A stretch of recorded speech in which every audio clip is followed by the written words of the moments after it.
आदाब नाजरीन, इस्तकबाल है आप सभी का मुल्क की बात नहीं। मैं हूं आपके साथ पिंकी सहगल। खबरें शुरू करने से पहले एक नजर सुर्खियों पर। नेतन्याहू को सता रहा है ईरान हिजबुल्लाह के हमलों का डर, जल्द फाइनल करना चाहता है सीज फायर डील। असम में काजी नहीं, हुकूमत करेगी निकाह का रजिस्ट्रेशन। असेंबली में मुस्लिम marriage and divorce registration bill पेश। सड़कों पर उतरा मुस्लिम समाज, गिरफ्तारी की मांग। काली पट्टी बांध मुस्लिम कम्युनिटी ने निकाला मौन जुलूस। मुस्लिम मजदूरों के जॉब कार्ड पर हिंदुओं को दिया रोजगार, लोकपाल की जांच में खुला बड़ा खेल। मुस्लिम जातों को एससी की लिस्ट में शामिल करने की मांग। मुस्लिम तंजीमों ने बाल कृष्णन कमीशन को सौंपा मेमोरेंडम। 400 लोगों ने ऑर्गन डोनेशन का लिया अज़्म। World organisation of religion and knowledge ने किया ऐलान। एमपी में कांग्रेस कॉलेजों में जन्माष्टमी के हुक्म पर छिड़ा विवाद। कांग्रेस ने पूछा क्या तालीमी इदारों में ईद मनाने देंगे। मुस्लिम समाज संगठन के कौमी सदर अनीस मंसूरी का बड़ा बयान, कहा 10 अगस्त 1950 में हुकूमत ने रिजर्वेशन पर लगाई पाबंदी। 156 दवाओं पर हुकूमत ने लगाया बैन, दवाइयों में सर्दी बुखार की टैबलेट शामिल। दुनिया के सामने अपनी ताकत का लोहा मनवाने वाले और टोटल विक्ट्री के दावे करने वाले नेतन्याहू की ईरान और हिजबुल्लाह ने हालत खराब कर रखी है। दरअसल कुछ नामालूम जरायों ने बताया है कि सीज फायर डील फाइनल ना होने की वजह से नेतन्याहू को ईरान और हिजबुल्लाह की जवाबी कार्रवाई का शदीद खौफ सता रहा है। उधर इजरायली मीडिया ने भी ये खुलासा किया है कि इजराइल को सीज फायर डील की सख्त जरूरत है, क्योंकि वो एक बड़ी इलाकाई जंग नहीं झेल सकता है। नेतन्याहू चालाकी से अपने सारे हदफ को हासिल करना चाहता है। नेतन्याहू को मालूम है कि वो चारों जानिब से घिरा हुआ है, इसलिए डील की आड़ में वो अपने मफाद पूरे कर रहा है। यही वजह है कि उसने इस हफ्ते अमेरिका को इतला दी थी कि वो सीज फायर डील के लिए राजी है। लेकिन हमास के जरिए सीज फायर ड्राफ्ट की मालूमात आम होने के बाद पता चला कि ड्राफ्ट में नेतन्याहू के मुताबिक शर्तें मौजूद हैं, इसीलिए वो राजी हुआ ताकि डील भी फाइनल हो जाए और ईरान हिजबुल्लाह की इंतकामी कार्रवाई भी टल जाए। उधर हमास ने यह साफ कर दिया है कि जब तक इजराइल गजा को खाली करने के लिए राजी नहीं होगा तब तक वो टेबल पर बातचीत के लिए नहीं लौटेगा। अब नेतन्याहू की हालत खराब है क्योंकि ईरान के हमले और एक बड़ी इलाकाई जंग के इम्कान बढ़ गए हैं। Islamic Republic news agency website के मुताबिक एक नामालूम जराये ने बताया कि इजरायली पीएम नेतन्याहू काफी वक्त से इंतहाई परेशानी के आलम में हैं। उसे ये डर सता रहा है कि अगर जल्द कोई सीज फायर डील वजूद में नहीं आई तो ईरान और हिजबुल्लाह के हमले वो झेल नहीं पाएगा। दूसरी जानिब इजरायली मीडिया भी मिडिल ईस्ट खित्ते में बड़ी जंग के खतरे को देखते हुए अब सीज फायर डील पर जोर दे रही है। न्यूज वेबसाइट अल मयादीन के मुताबिक इजरायली मीडिया ने हॉस्टेज डील और सीज फायर बातचीत को लेकर इजरायली मिलिट्री और इजरायली लीडरान के दरमियान की कलह का खुलासा किया है। एक जानिब सिक्योरिटी और military officials temporary cease fire की वकालत कर रहे हैं तो इसके बरअक्स इजरायली लीडरान डील की मुखालिफत कर रहे हैं। इजरायली सहाफी अरी शावित ने नेतन्याहू की मजम्मत करते हुए कहा है कि नेतन्याहू की क़यादत ने इजराइल को मजबूत नहीं बल्कि कमजोर बनाया है। हम लोग जहन्नुम के दहाने पर खड़े हैं और किसी भी पल इजराइल के खिलाफ एक बड़ी जंग छिड़ सकती है जिसके लिए इजराइल बिल्कुल भी तैयार नहीं है। इसलिए जरूरी है कि नेतन्याहू फौरन जल्द सीज फायर डील को फाइनल करे। नेतन्याहू की मुखालिफत में लगातार इजाफा हो रहा है, उस पर हर जानिब से सीज फायर डील फाइनल करने के लिए जबरदस्त प्रेशर बना हुआ है। इसके बावजूद वो अपने सियासी फायदों को पूरा करने में लगा हुआ है। अब देखना यह है कि नेतन्याहू की ये सनक कहां जाकर खत्म होगी। असम हुकूमत ने 22 अगस्त को विधानसभा में मुस्लिम marriage and divorce registration bill 2024 पेश कर दिया है। इसके तहत मुस्लिम समाज के लोगों को शादी और तलाक का रजिस्ट्रेशन करना जरूरी होगा। मालूमात के मुताबिक आपको बता दें कि असम की काबीना ने बुध को इस बिल को मंजूरी दे दी है। वजीर आला हिमंता बसवा सरमा ने कहा है कि बिल में 2 खुसूसी दफात हैं। पहला, मुस्लिम शादी का रजिस्ट्रेशन काजी नहीं हुकूमत करेगी और दूसरे, बच्चे की शादी की रजिस्ट्रेशन को गैर कानूनी तस्वुर किया जाएगा। हिमंता बिस्वा शर्मा ने कहा है कि अब तक कई कम उम्र लड़कियों की शादियां रजिस्टर्ड होती थी, अब ऐसा नहीं होगा। नए बिल से इस्लामी निकाह का निज़ाम नहीं बदलेगा, सिर्फ रजिस्ट्रेशन का हिस्सा तब्दील होगा। निकाह और तलाक की रजिस्ट्रेशन रजिस्ट्रार ऑफिस में होगी। असम में वजीर आला हिमंता बसवा शर्मा की क़यादत में हुकूमत बनने के साथ ही मुसलमानों के तई सख्त रवैये देखने में आए हैं। इस हुकूमत ने मुसलमानों के हवाले से कई अहम फैसले भी लिए हैं और बहुत सी तब्दीलियां भी की हैं। इस्लाम और पैगंबर मोहम्मद पर काबिल एतराज बयान को लेकर रामगिरी महाराज के खिलाफ मुस्लिम समाज सड़कों पर उतर आया है। उन्हें गिरफ्तार करने की मांग तेज हो गई है। जानकारी के मुताबिक आपको बता दें कि महाराष्ट्र के रत्नागिरी के रामगिरी महाराज की ओर से इस्लाम के पैगंबर हजरत मोहम्मद साहब के खिलाफ अपशब्दों का इस्तेमाल करने का इल्जाम लगाते हुए जुम्मे के दिन पाली डिस्ट्रिक्ट में मुस्लिम कमेटी ने एहतजाज किया। हाथ पर काली पट्टी बांधकर मुस्लिम कम्युनिटी के लोगों ने मौन जुलूस निकाला। मुल्क भर के अलग अलग रियासतों में मुस्लिम कम्युनिटी रामगिरी महाराज के खिलाफ सड़कों पर उतरकर एहतजाज कर रही है और उनकी गिरफ्तारी की दरख्वास्त भी कर रही है। रामगिरी महाराज पर इल्जाम है कि जानबूझकर उन्होंने इस प्रकार की बातें की जिसमें दो कम्युनिटी के बीच तनाव पैदा हो। मुस्लिम कम्युनिटी ने रामगिरी महाराज के खिलाफ कलेक्टर एसपी को भी खत लिखा है और जल्द से जल्द महाराज जी को गिरफ्तार करने की मांग की है। आपको बता दें कि ये प्रोटेस्ट आजाद लाइब्रेरी इलाके में आयोजित किया गया था। रामगिरी महाराज पर 14 अगस्त को नासिक के सिन्नार में एक रिलीजियस प्रोग्राम में ऑब्जेक्शनेबल स्टेटमेंट देने का इल्जाम है। बरेली में जून में जिला लोकपाल से मनरेगा में गड़बड़ी की लिखित शिकायत कुम्हारा के गांव वालों ने की थी। लोकपाल ने गांव पहुंचकर शिकायत की, जांच में बड़ा घपला सामने आया है। यूपी के बरेली जिले के बथरी ब्लॉक के कमरा ग्राम पंचायत में मनरेगा में बड़ा खेल पकड़ा गया। गांव के सरबराह और पंचायत सेक्रेटरी की मिली भगत से 3 मुस्लिम मजदूरों के जॉब कार्ड पर हिंदुओं के खातों में उजरत भेजी जा रही थी। एक मुस्लिम जॉब कार्ड होल्डर के कुंबे के अफराद को दिखाया गया। जिला लोकपाल की जांच में बेजाबतियों का पता चला है। लोकपाल शिवेश पाल मौर्य ने प्रधान मंजू कुमार और पंचायत सेक्रेटरी पर 1,49,011 रुपए की वसूली जारी की है। जून में कमरे के एक देहाती ने मनरेगा में बेजाबतियों के बारे में तहरीरी शिकायत की थी। लोकपाल ने गांव पहुंचकर शिकायत की जांच की है। गांव के सरबराह, पंचायत सेक्रेटरी और एपीओ और तकनीकी मुआवन की मौजूदगी में जांच की गई। इल्जामात की हकीकत का जायजा लिया गया। बाबू, इरफान और जावेद आलिम के जॉब कार्ड पर हरीश, विपिन और लक्ष्मी समेत कई हिंदू कारकुनों को उनके खानदान का फर्द करार देकर उजरत दी गई। ये खेल तकरीबन 4 साल से जारी है, जिसका पर्दा अब फाश हुआ है। कई मुस्लिम ऑर्गेनाइजेशन ने जुमे के दिन जस्टिस केजी बालकृष्णन कमीशन को मेमोरेंडम देकर अनटचेबल कैटेगरी में रह रहे मुसलमानों को शेड्यूल कास्ट की लिस्ट में शामिल करने की मांग की है। बताते चलें कि कमीशन की समाअत ज्ञान भवन पटना में हुई पसमानदा मुस्लिम महाज के सदर और साबिक एमपी अली अनवर अंसारी ने मेमोरेंडम में कहा कि जस्टिस रघुनाथ मिश्रा कमीशन ने दफा 341 पर लगाई गई मजहबी पाबंदी का एहतराम करते हुए दूसरे मजाहिब की तफरीक की इजाजत नहीं दी गई है। इसमें दलितों को भी शामिल करने की सिफारिश की गई है। सच्चर कमेटी ने भी ऐसी ही सिफारिश की है। मुसलमानों में ऐसी बहुत सी जातें हैं जिनके साथ दूसरे मुसलमान भी अछूत पर अमल करते हैं। मुख्तार अंसारी ने कहा कि मुसलमानों में तकरीबन 1 दर्जन जातों की हालत दर्ज फहरिस्त जातों से बदतर है। पसमानदा मुस्लिम महाज के कमाल अशरफ ने मेमोरेंडम में दलित मुसलमानों को भी दर्ज फहरिस्त जातों की फहरिस्त में शामिल करने का मुतालबा किया है। उन्होंने कहा कि 2022 में मरकजी हुकूमत ने दलित मुसलमानों की शिनाख्त और हैसियत जानने के लिए ये कमीशन तश्कील दिया था।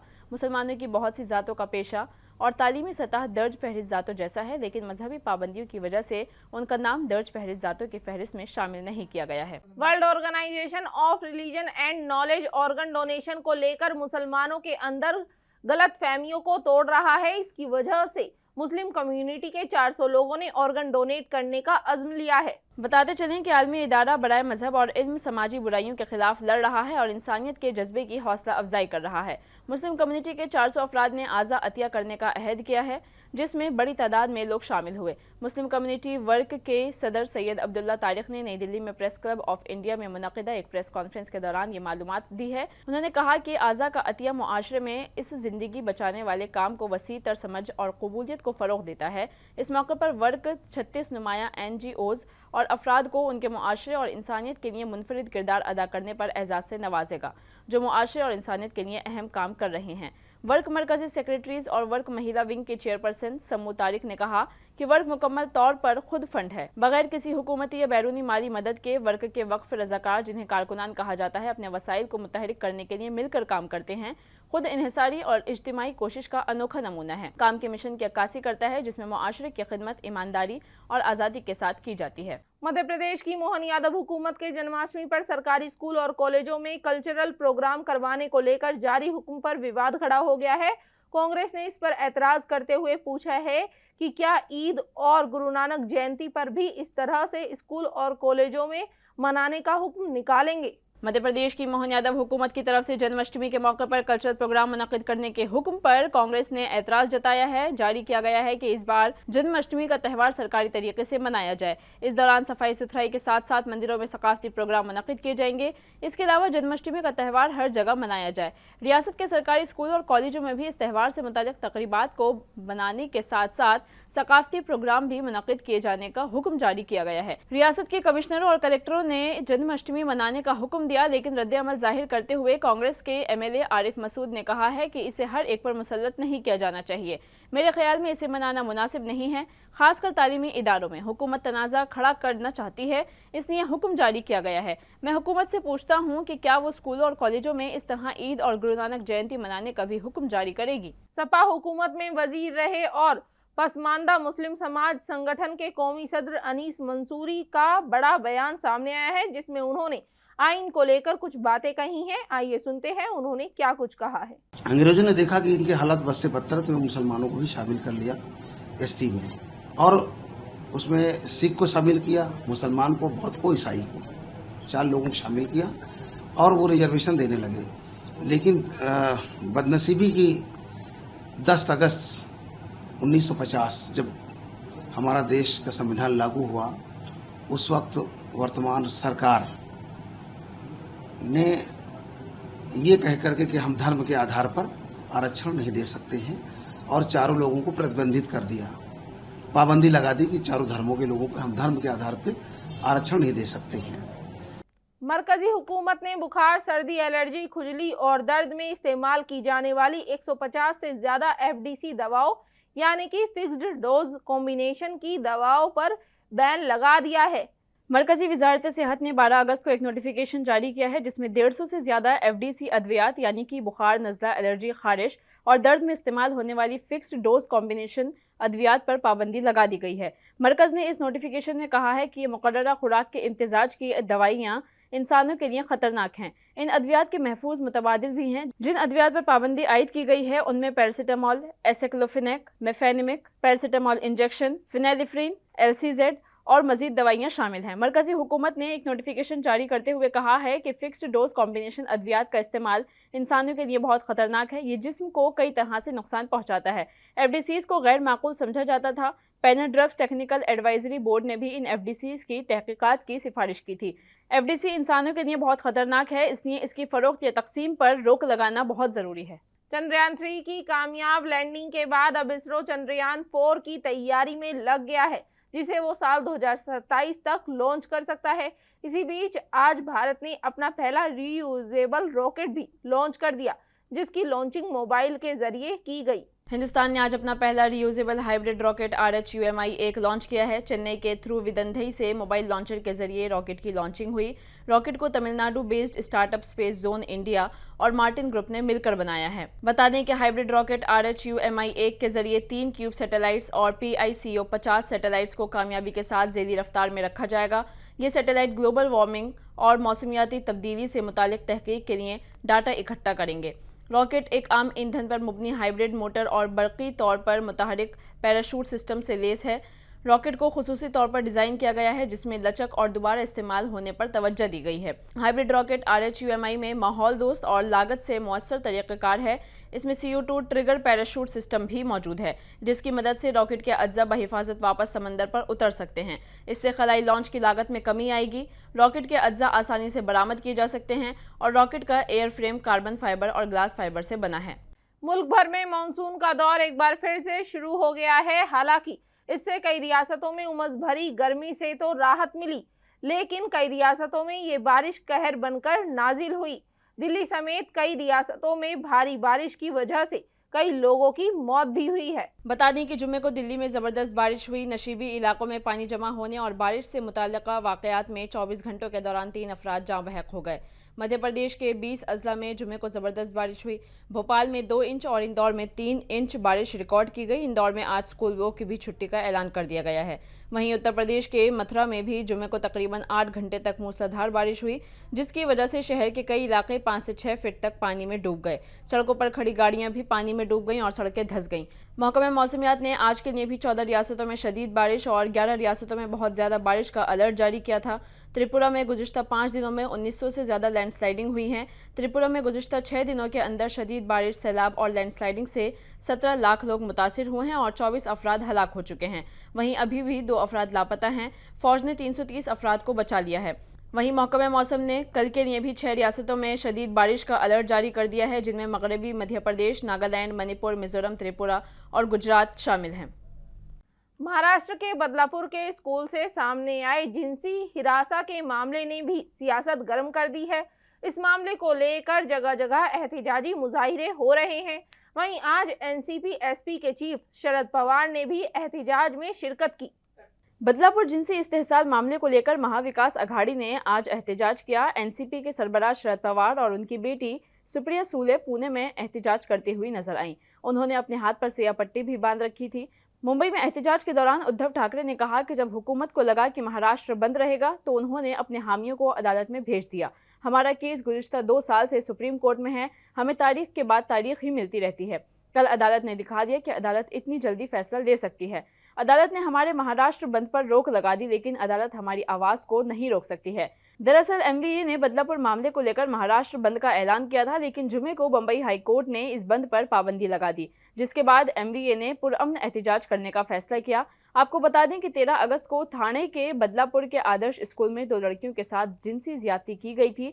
इस मामले में पुलिस की लापरवाही सामने आई थी, जिसकी वजह से एमवीए ने महाराष्ट्र बंद का ऐलान किया था। उद्धव ठाकरे ने एहतजाज के दौरान कहा कि एक तरफ बहनों पर तशद्दुद हो रहा है और दूसरी तरफ ये लोग राखी बांध रहे हैं। हमने जो शक्ति एक्ट बनाया था वो सदर को भेज दिया गया है। मैं सदर जमहूरिया से अपील करना चाहता हूं कि वो शक्ति एक्ट पर तवज्जो दें और इस कानून को नाफिज करवाएं। इस मामले पर महाराष्ट्र असेंबली में अपोजिशन लीडर और कांग्रेस लीडर विजय विदेतवार ने कहा कि रियासत में अमन व अमान की कोई सूरत हाल नहीं है। हम हुकूमत के खिलाफ एहतजाज कर रहे हैं और ख्वातीन के खिलाफ होने वाले वाक़यात की तरफ हुकूमत की तवज्जो मबजूल कराने की कोशिश कर रहे हैं। अगर रियासत में अवामी तहरीक के बावजूद ऐसे वाक़यात हो रहे हैं तो इससे जाहिर होता है कि रियासत में जराइम पर कोई कंट्रोल नहीं है, मुजरिमों में कोई खौफ बचा ही नहीं है। नाज़रीन, मुल्क की बात में आज के लिए बस इतना ही। मुझे दीजिए इजाज़त। आदाब।